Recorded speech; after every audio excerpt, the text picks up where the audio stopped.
Yeah. Maybe we should come back and do it next year. We just need 6 people.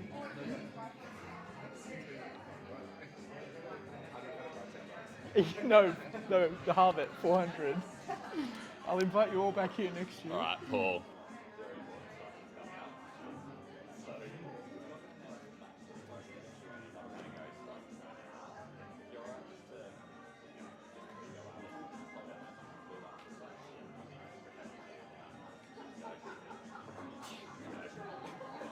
It's okay. You turn it on halfway through and start Mwah, mwah, mwah. you sing like Happy Birthday or something, some sort of like copyrighted song, and they can't use the audio. Okay, it's Gee whiz. night 3 of our interactive sessions and only one day to go really, which is a bit sad. Closing party tomorrow night though, so definitely something to get excited about. Just as a bit of a heads up for that one, there isn't going to be any food available at Pirate Man. So please make sure, sorry I was trying to sort out these microphones. Please make sure that you do have something to eat before the 7:30 start. For anyone who's not too sure where to find Pirate Man, just head out the main entrance and it's pretty much your first left. If you're still not sure, it's in our conference guidebook, so definitely have a look at that one because it is a little bit tricky to find if you're not aware of the location. Lanyards is how you get quickest entry. If you've forgotten your lanyard, you've lost your lanyard, or you're concerned that you will still lose it, please come see us tomorrow evening. We will have a few extra ones just in case. Tonight we've got 4 presentations. So what we're going to do, we're going to do 2 presentations, have a break, then the other 2. We have had a little bit of a move around at the timetables because one of our presenters, Tim, who was going to present tomorrow, unfortunately couldn't make it over last minute. So Lauren has very kindly stepped up to the plate and will be doing 2 presentations for us. That's certainly something to get excited about a little bit later tonight. But for now, would like to welcome to the stage our first presenter, Andy. Let's hear it for Andy.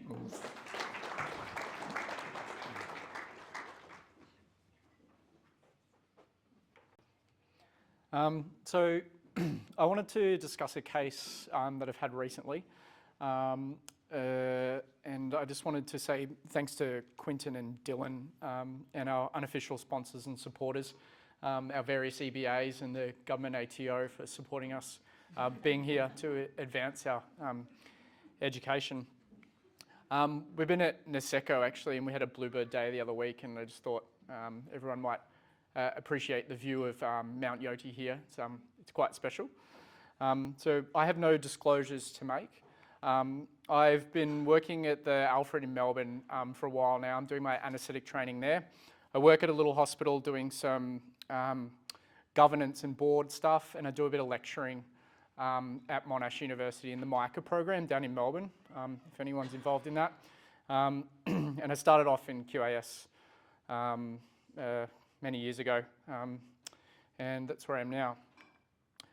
So I wanted to discuss this case of airway failure, and I guess the culture of the department in the hospital I work in is that we sort of not celebrate failure, but everyone's quite accepting of failure and openly discuss it.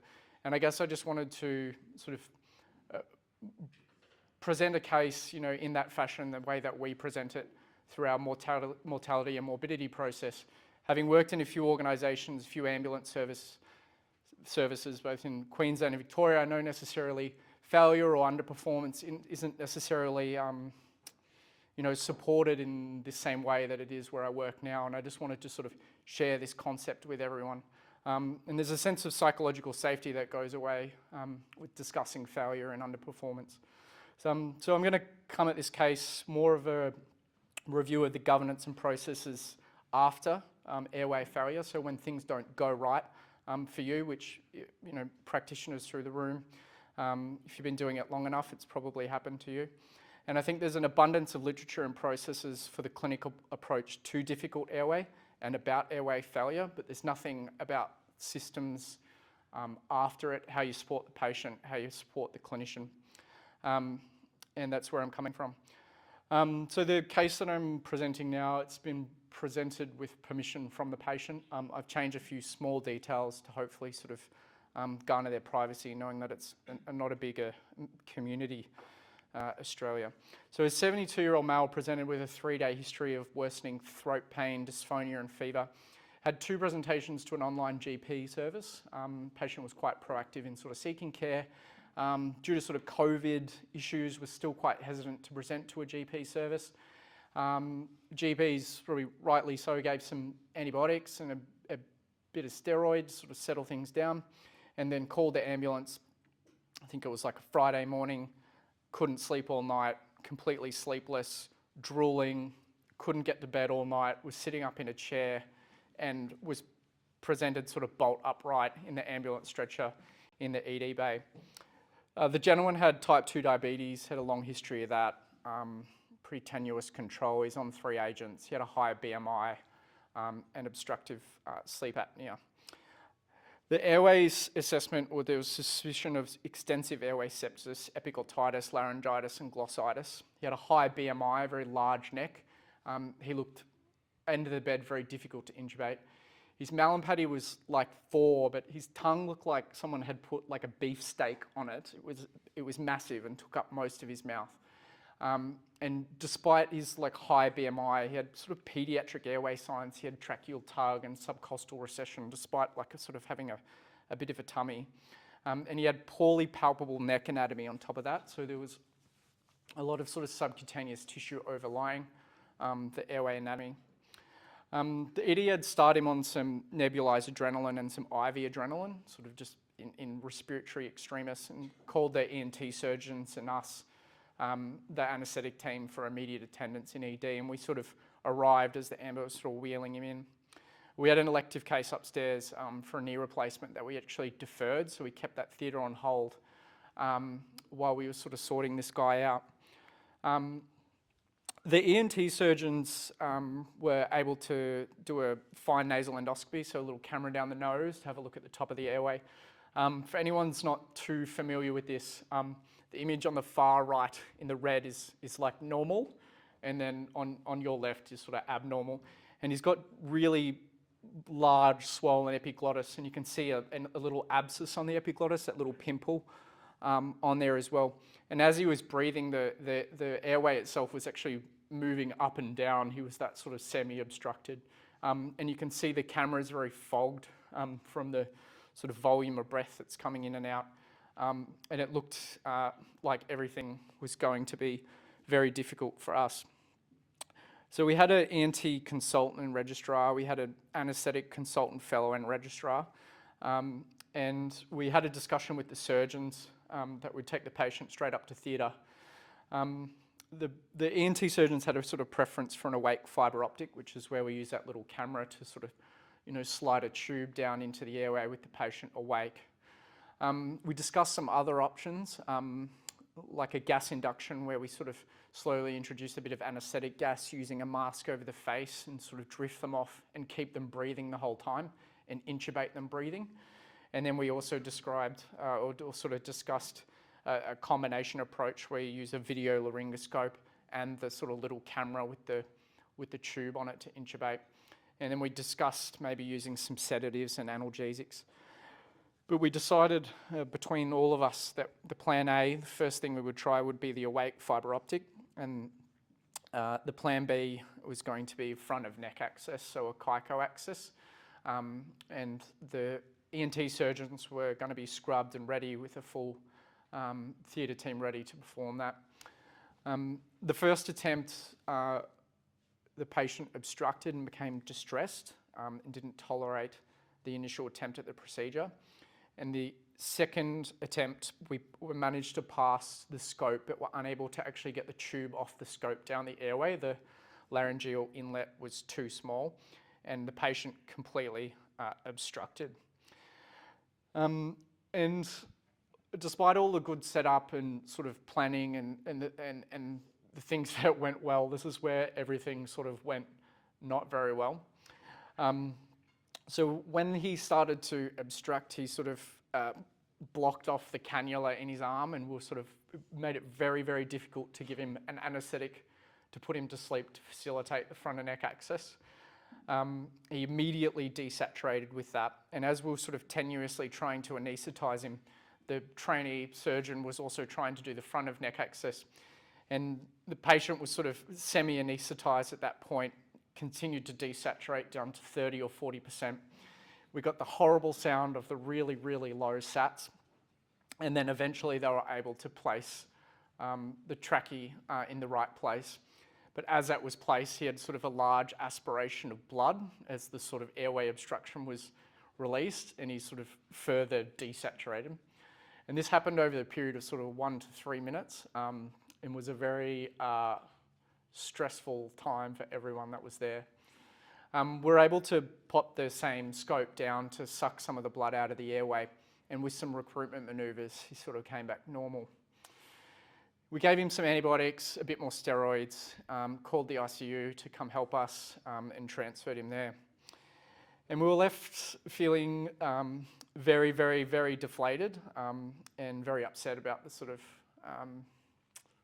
process or things that happened after we attempted to do it. Now, the current available literature for looking after patients after like such an event this is the only stuff that I could find that's available. And we didn't actually have it at the time, but yeah, I think it's interesting to form the basis of a discussion about what's useful in this situation, whether someone in the room or someone else you know could be involved in an event like this. And these are the sort of things that they sort of suggest: reviewing the patient, talking to the patient, making adequate notes, and writing to the patient afterwards. So what we ended up doing, we went and reviewed the patient in the ICU afterwards. We documented an airway grading, so we had a look at the top with the laryngoscope and sort of noted down what we saw. And we had a discussion with colleagues in the department, and as I said, it's a very supportive department that I worked in. Everyone was very helpful in sharing a lot of difficult cases that they've had. And I found that sort of psychological safety and that sharing of difficult cases like this among colleagues was very helpful, and is something that I would offer to someone else who went through a similar thing in the future. The patient was still intubated, ventilated in ICU, so the patient discussion part initially happened with the family. And the discussion with the family was actually very difficult and had to go something like, there's a potential that he has a brain injury from this, there's a potential that he'll remember having a cut in the front of his neck, and this really all didn't go very well. And it was very difficult to have that honest and frank discussion with the family. Luckily, they were extremely understanding, almost to the point of being thankful, which is a bit sort of dissonant for us. We sort of felt it wasn't really warranted that they were so nice, but I think they could tell that we were equally, as disappointed. We went in the next day actually, and he woke up. He was awake with his trachea, and we were able to ascertain at that stage actually that he had no overt neurological injury and actually had no recall of the events, despite initially appearing to us to have sort of been semi-anaesthetised rather than properly anaesthetised at the time that trachea went in. We kept reviewing him over the next couple of days and weeks just to check in, and made some eventual referral and supports for him later down the line when he was sort of, dealing with the reality of that situation. We had some mortality and morbidity meeting in our unit, which was very interesting, where people sort of discussed similar cases that they had of similar complexity and things that went right and wrong for them through it. And then, of course, the other thing for all the people involved was that we had personal growth and further reading. So I guess from a systems and processes point of view, these are the sort of relevant things that I reflected upon. There's requirements for your patient care, like your open disclosure and apology. There's elements of clinician care, so looking after yourself and each other, receiving mentorship and peer support, and the case review process. And then there's also the clinical care of the patient. That includes visiting them after it, planning for a difficult extubation, and ENT sort of specialist care. as well as a difficult airway letter. And I didn't think that's really a helpful way to present it, so I thought this sort of better conceptualizes what I would suggest or what I would put forward to someone who was going through a similar event or had an airway failure of a sort of similar magnitude. And it's a stepwise process there where I think you sort of need to get support yourself and discuss the case immediately, like afterwards, and make sure that you're okay to proceed and you're okay to continue to provide patient care.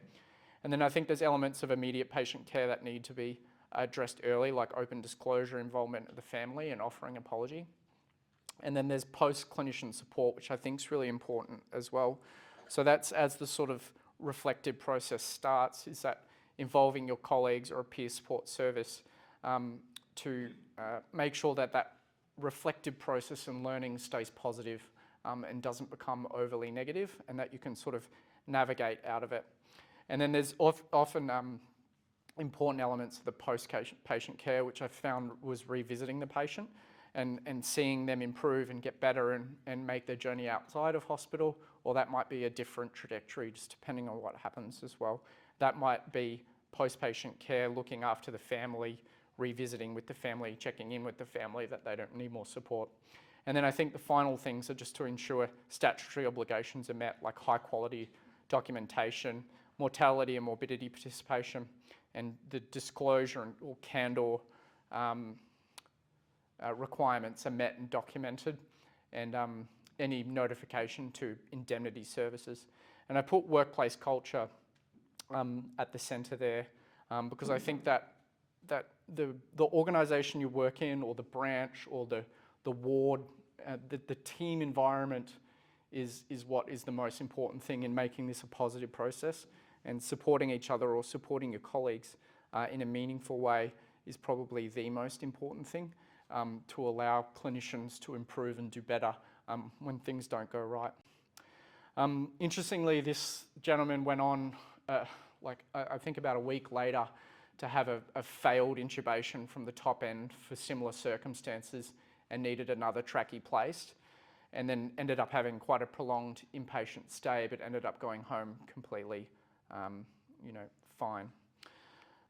So yeah, that's my thoughts on the processes following difficult airway, and if anyone has anything that they'd like to share now or later, my email's up top. Happy to. I think you sound like you've been very hard on yourself. You kind of had severe life-threatening pathology that needed immediate management, and your plan included everything up to including front of neck, which you ended up getting. I don't know if I'd necessarily be so hard on yourself. I think you've done a really good job.